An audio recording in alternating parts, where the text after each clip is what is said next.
Yo, welcome to Tiger Talk with Shak, man. I am your host, Shak, man, and it is so great to be here with you guys today. Man, let's talk about our sponsors, man. Shout out Spotify. Shout out Anchor, man. We appreciate what you do for us. You can also find the stream over at Google Podcasts and also Apple Podcasts as well. Also, if you're trying to find us on the Meta, you can find us on the Meta, man. Coach Shaq Bryant at Instagram or Twitter. On Instagram, we got 10K. On Twitter, we have 18. So we're doing little numbers, man, but we still need your help, man. So for that, we got to shout out the squad that always rock with us, always repping us, always going to the depth with us, man. We appreciate, man, our aces. What's happening? Man, I am excited for today's broadcast, man.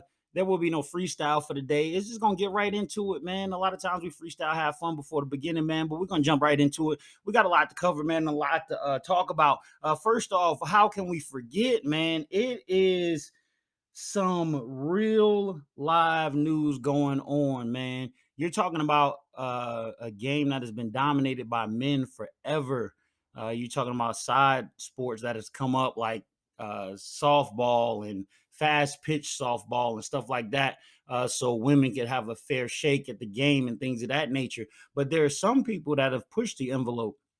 My stepdaughter Jordan, when she came up, man, she was doggone playing with with boys, man, the whole time that she was like 11, and always one of the best in the park, pitcher and all of that stuff. So some women challenge the game, you know what I mean? So shout out Jordan Jefferson for challenging the game, man. You already know what it is,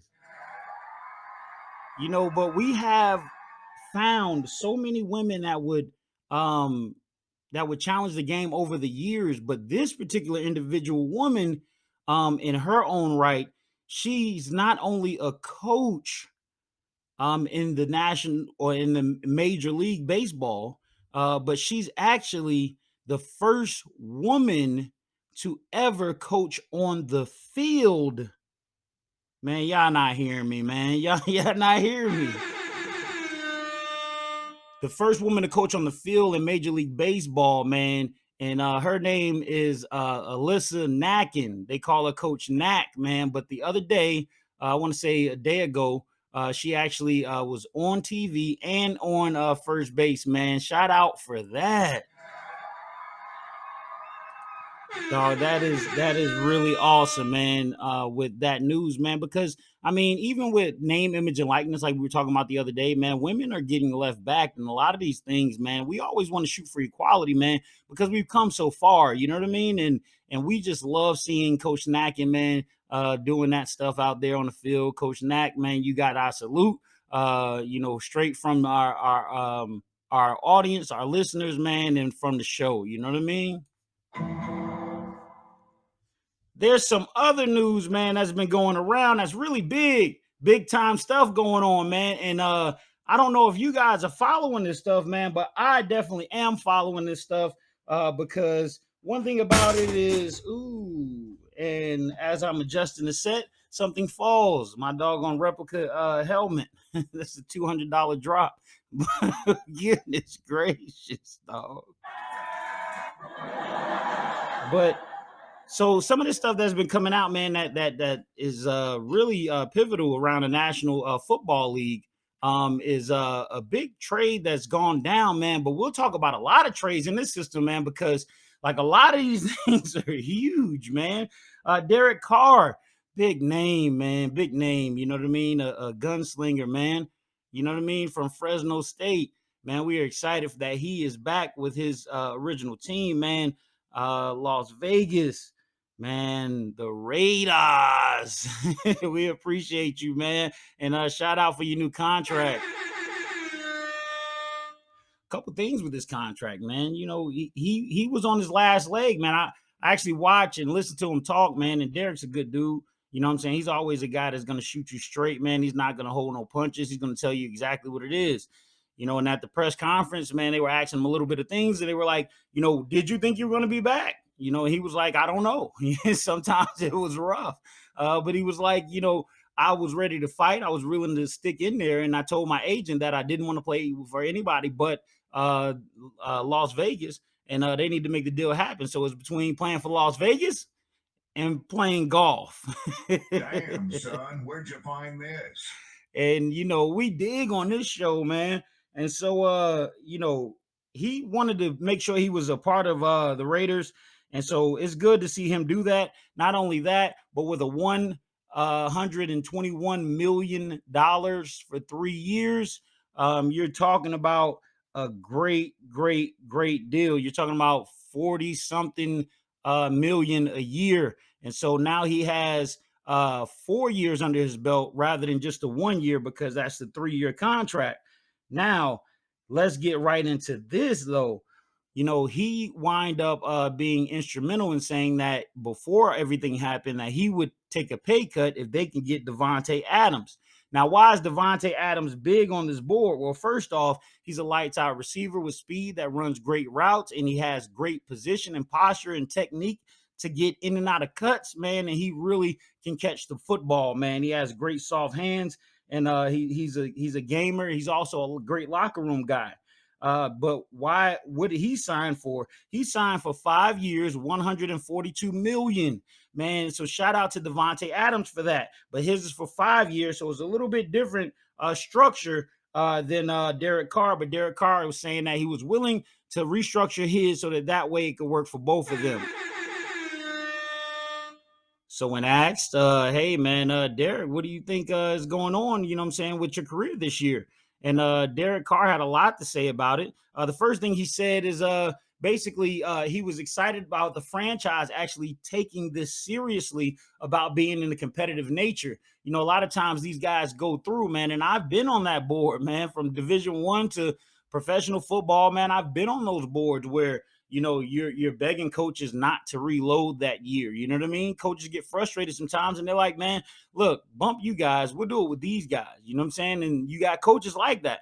You know what I mean? But Derek was excited because his coach was like, look, man, we're not doing anything for rebuilding. We are trying to win a championship this year.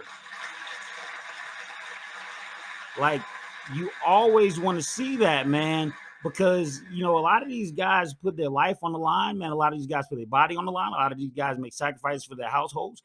Even when talking about taking a lesser cut so they can get some of these guys, Derek was like, man, listen, as long as my household eats, as long as I have the ability to do the things that I want with my family, I'm good, man. As long as we can make sure something happens, for this team, that's great, man, because people don't think like that anymore. People are selfish.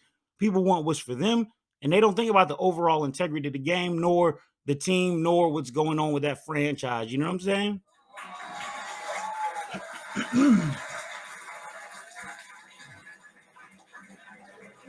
So, with all of that being said, man, the Raiders wind up, going to get some guys because they wanted to win.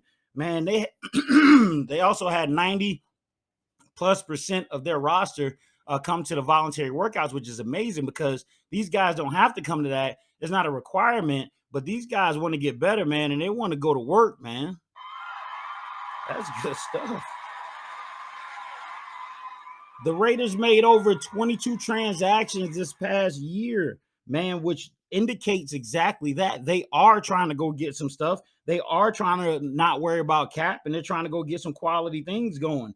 The crazy thing about Derek and Devonta that a lot of people don't know is that, they came from the same college, Fresno State Bulldogs. They were friends the whole time, and these guys, they like to compete. They've been around each other forever. Like I said, they were best friends. They're like family. So they said they've been trying to get this done for a minute. So finally, they're able to get this done. And what I like about this most is that when Derek Carr, when his contract is up in 4 years, Devonte Adams will have, he will have 1 more year of his contract, and then he can do the same thing that Derek Carr did for him since they're so, close, man. That's amazing. Another one, baby. And that's what I've been liking, man, this past offseason. These guys are really getting bang for their buck. They're really getting what they should have, man. And, shout out to the people that are making the sport great, because NFL is nothing without the players, nothing without the union, nothing without the people that back them, the agent support, and all of that. You know what I mean? Another one. So another one, man, another one that's good for the season, good for the team, man. But if you remember Las Vegas from last year, man, I don't even know if you remember this franchise, man. This franchise was not that good. Well, I'm gonna say that because I'm a Cowboys fan, but the way they looking, man, I don't know, man. They got some stuff that I like to see, man. So they might be on one of my watch teams, man, that I follow this year. And the reason why is because, if you remember how they finished last year, they wasn't too good. You know what I mean? And you still got to make the playoffs and stuff around here. So they were trying to make their playoff run. You know what I mean? But in order for them to get the playoffs, they had to win the last four games, from the last time. And they wound up doing that to get in the playoffs. They lost the first round, but you can tell this team, is not selfish and they're goal oriented, and they actually want to do the same thing that anybody else is doing. As far as winning a Super Bowl every year. Now going right into that, these guys, man, do they got the heat or what? These dudes wind up going to get. Oh my God, when you see as many offensive players that they went and got, they even got two special teams players. Man, that is ridiculous. And then they made some defensive adjustments as well. But their defense, I like the way they play defense, and I like the way they throw the ball in the game, in the run game. I mean, throw the ball and in their run game assisted with that. You know what I mean? But adding people like this, Devonte Adams. He's a receiver from Green Bay. You already know, man, dog. Devontae been in the league killing for a minute, bro. Also, Denzel Good, my bad. That's a left guard from Indy. Darren Waller is a punter from Baltimore. Jacob Johnson been in the league, man. That's that fullback, bro. He can line up. They really don't use him in tight end packages, but they will put him behind the tight end or motion him behind the line of scrimmage to get an unfair advantage, or what some people might call, but an advantage on the defense. But he came from New England. All right, he was a Patriot. All right. Also, Demarcus Robinson, you guys know him from KC. He was a third receiver there. So he joins the team as well, and he's going to back up Devonte Adams, which is good because now you can run him at the slot. You can put Devonte at the slot. You can also roll up Jacob Johnson, behind the line of scrimmage. You already got a good tight end. You know what I mean? They got some good stuff going. Also, Mac Hollins, a receiver from Miami. Alex Barr, offensive guard from Chicago. Nick Mullins, a quarterback from Cleveland. And man, like that is nuts. Because they're still loading firepower out there, like with Kenyon Drake. Kenyon Drake is a running back, that came from Georgia, and he's been awesome. He played a lot in Miami, but they got him from Arizona. I believe Kenyon played in Miami, but I'll check that stat, man, and get back with you. But I hate to do any type of false information, but I know he was coming from Arizona this past year. Jackson Barton, that's the right tackle from the Giants. Jacob Hollister, that's the tight end from Jacksonville. Garrett Gilbert is a quarterback, Washington.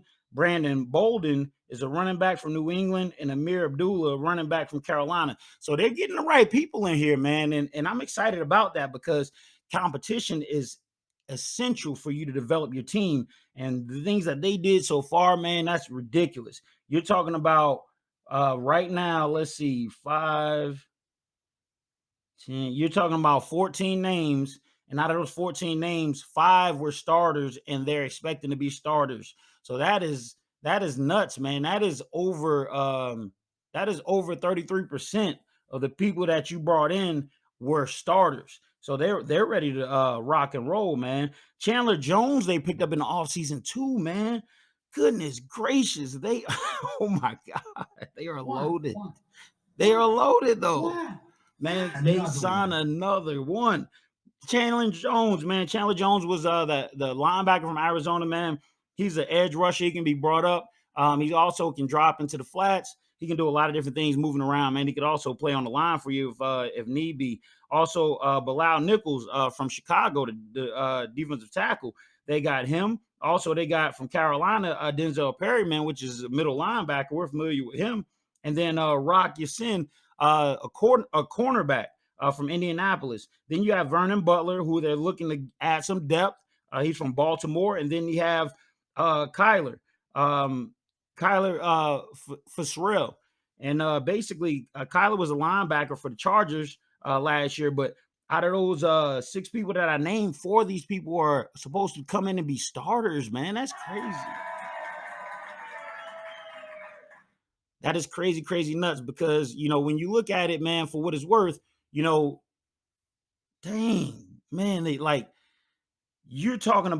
I'm talking about there's more names than this that I didn't even bring on here because, it started to go to unfamiliar names and stuff like that to just add repetitive depth.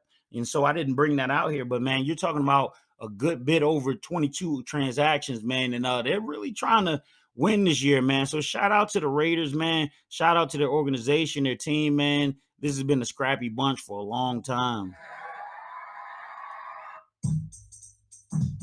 Now this is a story all about how my life got. Yo. So go ahead into the motivational section. We didn't do a clown today, but the motivational section is as follows, man. You're gonna lose more at life. Here's what it is. You're gonna lose more at life than you ever win. But the things that teach you is losses, so you're gonna actually win more than you think you do. So what I mean by this is that we learn everything from losses. When we're babies, we're running around the house, we hit something. Man, that hurt. Mom reminds us when we're going around the house again, hey man, don't hit that because last time you got hurt. But we steady pledging along, and we're going to do something else that gets us in trouble. We're going to do something else that we lose at. We're going to do something else that we come short of. We're going to do something else, training that we don't get finished with. We're going to do something else. And so that's the thing, we have to practice, not being so frustrated when we lose things, when things don't go our way. We have to remember that there's a higher power. You know what I mean? God is up there. And I do speak about God on this show because the thing is that they took God out of church. They took God out of a lot of things. They took God off the field. You can't even talk to little kids about God. You can't talk to adults in some settings about God. But on this podcast, man, I want to make sure that I give big up to God, man, because he's been instrumental in my life. If y'all don't know, man, you talking about a dude that, heart attack, 3 strokes, man, and nothing ever was found from that after that stuff, man. So you're talking about somebody who should be some type of way and not, man. So I got to give it up, man. You know what I'm saying? I got to give it up. So I'm going to keep saying God. You know what I'm saying? I'm going to keep his name in my mouth. You know what I mean? Keep my wife's name out your whoa, Will. If he can't keep his wife's name, he can't keep your wife's name out of his mouth, then maybe he can keep God in his. You know what I'm saying? And maybe that changed the man, bro. Straight up. You know what I mean?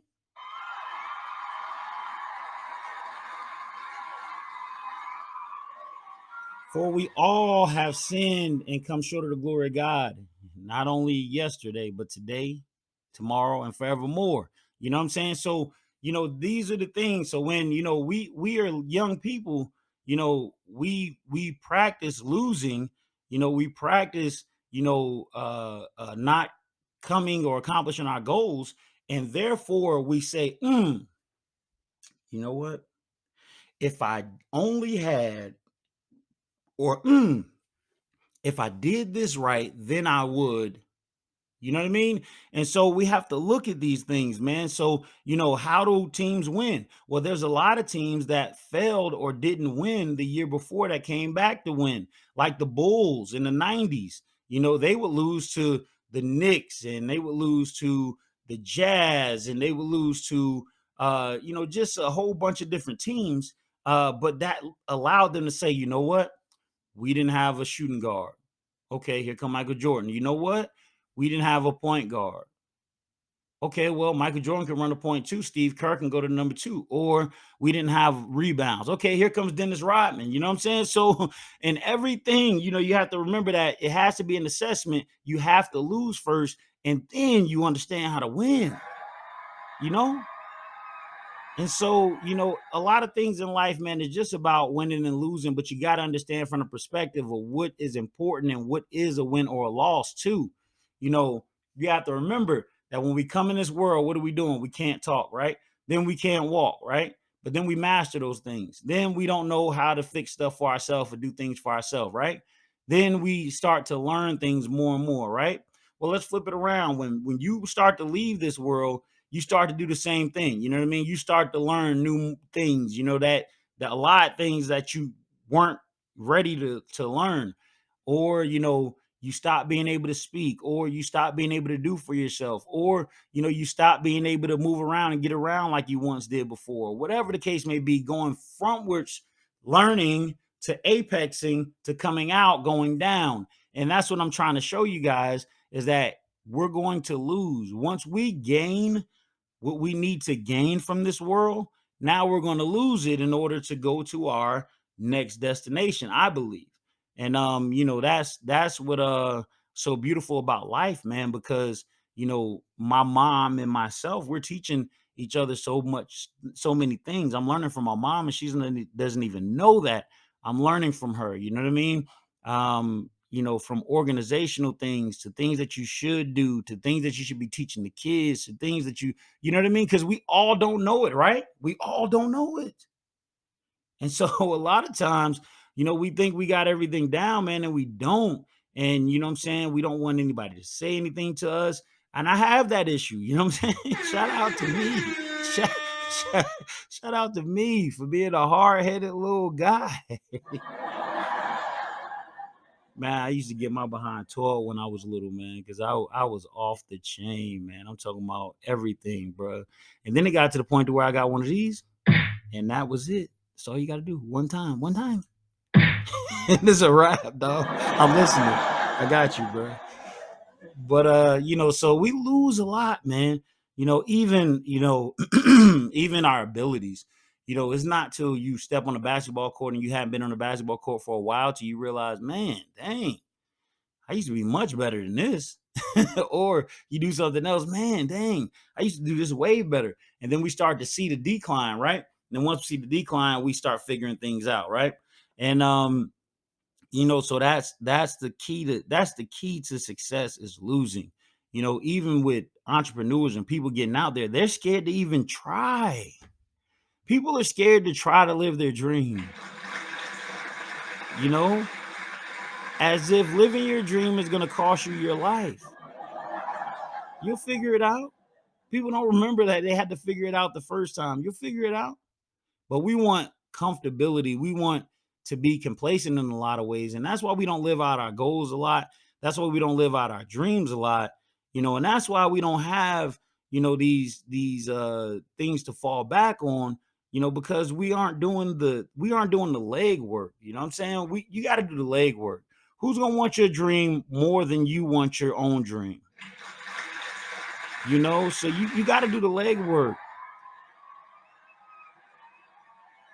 So remember, everything is not an L. You could lose at something in life and actually be winning.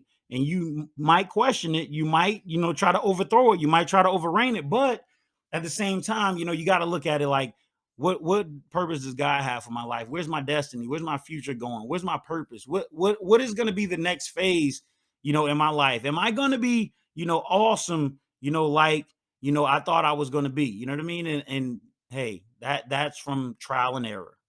Some of the biggest CEOs and stuff like that tried and failed a lot of times. You know what I'm saying? They were saying that Albert Einstein, you had almost 10,000 failed experiments. You know, Ford, Henry Ford, he was told that he wasn't even smart. He was told that his design was a bust. Walt Disney was told that he was a failure, that he lacked imagination. Walt Disney, he designed all these characters. What do you mean? Black imagination. What are you talking about, bro? So, all of these things. And I also told you guys the 409 cleaner guy, he wound up getting the 409 try right. And that's why he named it 409. My point is, we're going to lose in life. We are. But man, what happens when we win, though? You know what I'm saying? Mr. 409, 408 losses, and then you get that win? Bruh. Man, that thing feel like when you first came out of mama or when you first got your first piece of candy. I bet that oxygen breath was amazing, bro. You trying to get it.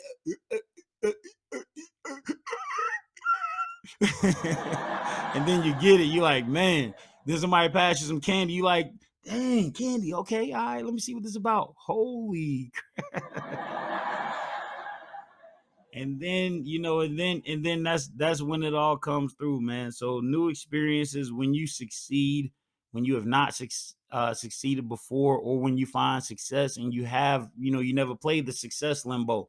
But anyway, so you'll lose a lot more than you win. So get used to it. But when you win, it'd be awesome. And then when you find out what you need to do to go forward the next time, you will be ready. You know what I'm saying? Let's go.